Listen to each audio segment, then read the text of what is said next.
I was at Mardi Gras last weekend, and I got a bunch of beads from parades. No, I didn't lift my shirt for them. And a friend of mine had a balcony on Bourbon Street, and so we were on it on a Friday night, and the swarms of people just stretched for over a mile. It was a mob, and no one could walk, and the crowd just kind of carried you through. And all of the men expected women to get naked for them for beads. And from my balcony, I could see every few minutes a series of flash pops, couples with a roar from the crowd, so I knew that a woman somewhere lifted her shirt for the screaming masses. I refused, however, to strip for drunk strangers when I knew they all expected me to, being on a balcony and all.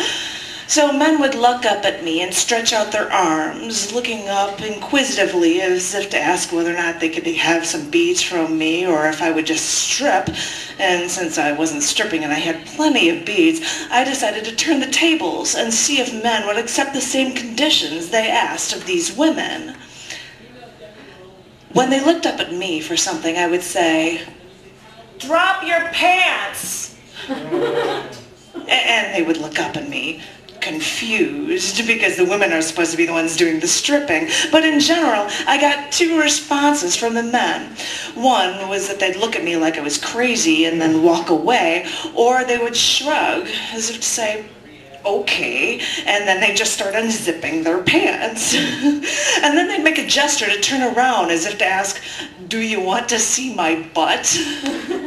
And I would yell, "The front!" And so then they would say, "Okay," and they just start going and working at their pants, and they drop their pants and their underwear to their knees, and then they start moving their hips, which I never asked for, by the way. So over the course of the evening, I managed to get at least 20 men to strip like this for me, and I was amazed that there was this society, this microcosm of society that allowed this kind of debauchery in the streets, a sort of prostitution for plastic beads form of capitalism. So I was reveling in this bizarre annual ritual when this man, average to everyone else, wearing a gray and minding his own business, decided to look up at me. So I asked him to drop his pants, and instead of disgustedly leaving or unwillingly obliging, he crossed both hands in front of his chest and looked up at me as if to ask, "You want me to do what? You naughty, naughty girl." And he smiled and looked up at me, and it occurred to me that I finally found someone in this massive crowd that thinks the way I do.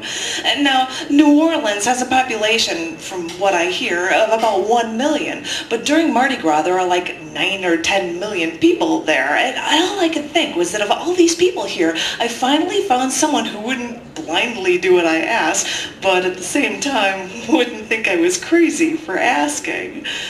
Of course, as I looked at him, I also happened to think that he was stunning. By far the best-looking man I had seen there all night, that entire time. He looked like he had style, he had self-confidence, but then again, I'm nearsighted and was on a balcony drunk in New Orleans on Mardi Gras. So we hit an impasse when he wouldn't strip and neither would I, so his attention was eventually diverted to other balconies.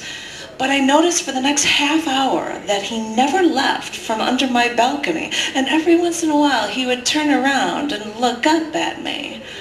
Oh boy, I was thinking the entire time, I knew this is no way to start a relationship. Hell, I'm sure the guy lives nowhere near me, and we probably haven't even had a real actual conversation together, but he's damn near perfect.